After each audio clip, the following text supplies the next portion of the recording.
living in filth. There was no running water. They didn't have any sewage systems. They didn't have any sort of antibiotics, and including like when people talk about the Spanish flu, like if the Spanish flu broke out today, we'd be fucked. No, we wouldn't. First of all, we have antibiotics now. Spanish flu would be killed quickly. It's the real factor was all these diseases that people were getting because of the infection that could be cured by antibiotics. But I'm also not a big antibiotics guy. At all?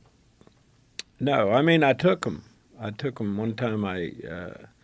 I credit them with really having saved me. But they'll save you under certain conditions. Right. If your immune system's shot and there's nothing else you can do to bolster your immune system in a short amount of time, where whatever is happening quickly. But you're saying like ubiquitous use of antibiotics for everything. Yeah, where it's just like that's probably not a it's good like idea. a Pez dispenser that right. and it does affect your immune system adversely, especially continuous use of antibiotics. It's also why we have Mrsa.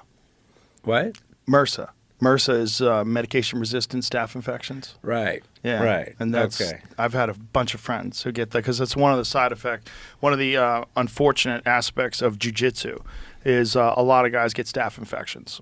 You know, if you're not clean, you're not taking care of getting scratched and scraped up, and you're on the ground, dirty mats. People come in dirty, and you can get an infection. I've had staph twice. You get staph, ringworm, a bunch of different things that people normally get on the mat. But there's ways to combat that in a healthy, organic way. And one of the best ways is the use of there's a bunch of different oils, tea tree oil and eucalyptus oil, a bunch of oils that don't affect your skin biome in a negative way. But what they do is they protect you from bad diseases. And there's a company called Defense Soap. And I always recommend it. I don't have any affiliation with them. My friend Guy Sacco runs the company, but he developed it because a bunch of wrestlers and grapplers were getting skin infections.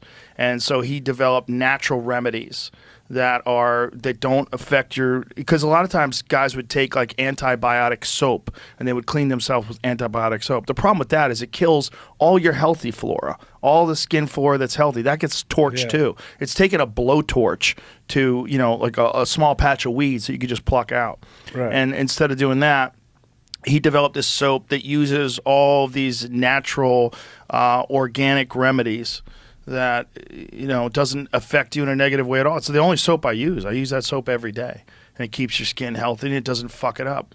So there's ways around it. The real way is to prevent it, though, because once you actually get staph, especially if it's aggressive, you got to take antibiotics or you're fucked. Well, it gets systemic. Yeah. My friend's wife... sorry, go ahead. My friend, his friend's wife, rather, died of it. She was trying to do it organically. She was trying to like use herbal remedies, and she wound up dying of staph infection because it gets systemic. Did. Yeah, it gets into your blood and goes into your whole body, and then you're fucked. I mean, you really have to get on a heavy, hardcore IV antibiotics for long stretches of time. So I've had friends that have huge scars on their body because they got a massive Mrsa infection in their knees, and then they had to get it all opened up. They have to clean it out, and they have to get them on IV antibiotics. It's a nightmare, and it's one of the main reasons why people die after surgeries. It happens after surgeries where people get Mrsa infections. Yeah, well, Jesus, let's Superbugs. just stay healthy. Yes, stay healthy, Woody. Yeah. Yeah. Do you eat only vegetables? Is that what you're talking about, like meat?